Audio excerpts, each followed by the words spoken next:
Good morning, everybody.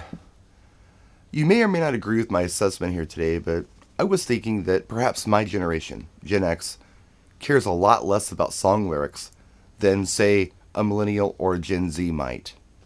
It's just an observation. It seems like whenever I'll watch a YouTube reaction video, somebody who's Gen Z or millennial or something will listen to a 70s or an 80s song for the first time.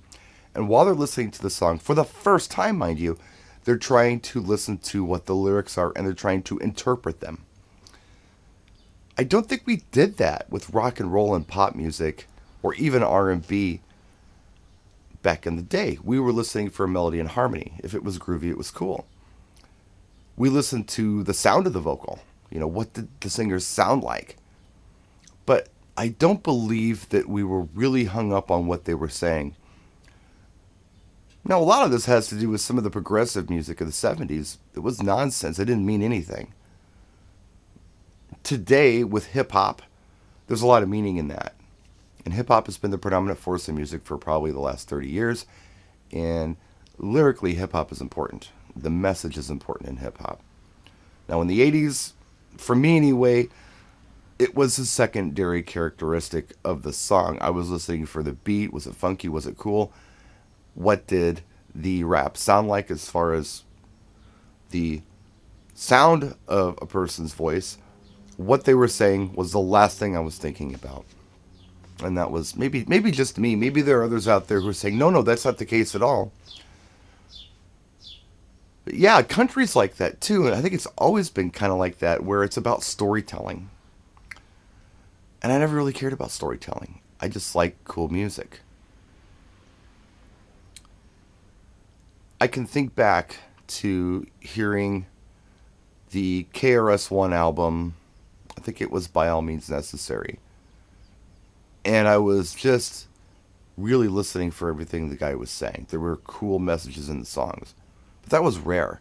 The other time I could think of really being hung up on lyrics was when the Two Live Crew As Nasty As They Want to Be album came out, which was kind of a party album for us. It was rude and it was crude and it was shocking and it was funny. We didn't take that album seriously. Like today you got WAP, for instance. And it's like a normal thing. I don't know if you guys find WAP funny, but our generation found things that were rude and crude like that hilarious. And you didn't hear it on the radio. I guess you did eventually hear some Two Live Crew stuff on the radio, but the whole album, some of the songs on there were just filthy, and it was hilarious, and you'd put it on at a party, and you'd listen to it, and it was shocking and made us laugh. And party albums are nothing new. They did those back in the 50s and the 60s and the 70s with like Blowfly and Red Fox and Dolomite and things like that. That was kind of the party album of our generation. Two Live Crew As Nasty As They Want to Be. Otherwise, there are a lot of people in Gen X who still don't know what Prince is saying in songs, or still don't really know what the right lyrics are to a Michael Jackson song or a Madonna song, or what the meaning is, because it just didn't matter to us. It was all about melody and harmony. But yeah, I understand. If hip hop is the predominant force in music and that's what you're into, maybe you're really listening for messages or stories or meaning in lyrics of songs. Maybe that's the most important thing to you. But it wasn't to us. I don't believe it was. And if you think I'm wrong, let me know in the comment section. If you think I'm right, let me know in the comment section. Just a different time for music. Rock and roll. Yeah, there was some storytelling in there. There was a lot of innuendo in there too. There were lyrics in there that maybe were blue, or there were messages in songs that were maybe a little blue, but it was hidden innuendo. It got past the censors, and the radio played it like Afternoon Delight, Starland Vocal Band. This goes all the way back to like Little Richard doing Good Golly Miss Molly, and there are all kinds of songs like that. But some of the stuff just doesn't mean anything, or again, just kind of progressive. And what progressive is, sometimes the lyrics in progressive music is just nonsense. It doesn't mean anything. There's progressive folk, like America.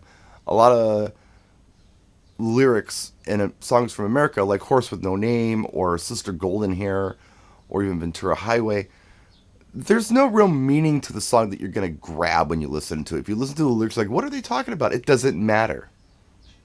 And America will tell you, look, it's up for interpretation. We just wrote stuff down. Dennis DeYoung of Styx, I believe it was him who said, I don't care about lyrics. It's just an excuse for me to sing. What I'm saying is really not that important. And if you know his voice, he's got quite a voice.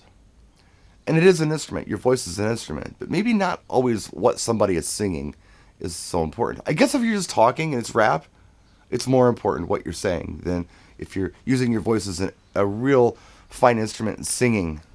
Maybe it's less important. I don't know. A lot of people listen to things like opera, and it's in a language you don't know, but you like the sound of the vocal.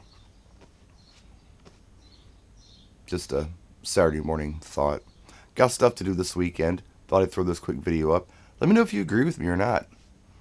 Gen X, do you care about lyrics? It's not that I don't care. It's just that it's the last thing that I'm paying attention to in a song. I'm listening to everything else first. And then if the song is interesting to me, I might say to myself, I wonder what they're saying there. Maybe I'll look up the lyrics online. But most of the time, some of us even just still get the lyrics wrong. Screw it up and we sing the wrong lyrics when we sing songs. But anyway, that's it, guys. We'll see you next time. Thanks so much for watching. I appreciate you. Take care, practice, and enjoy.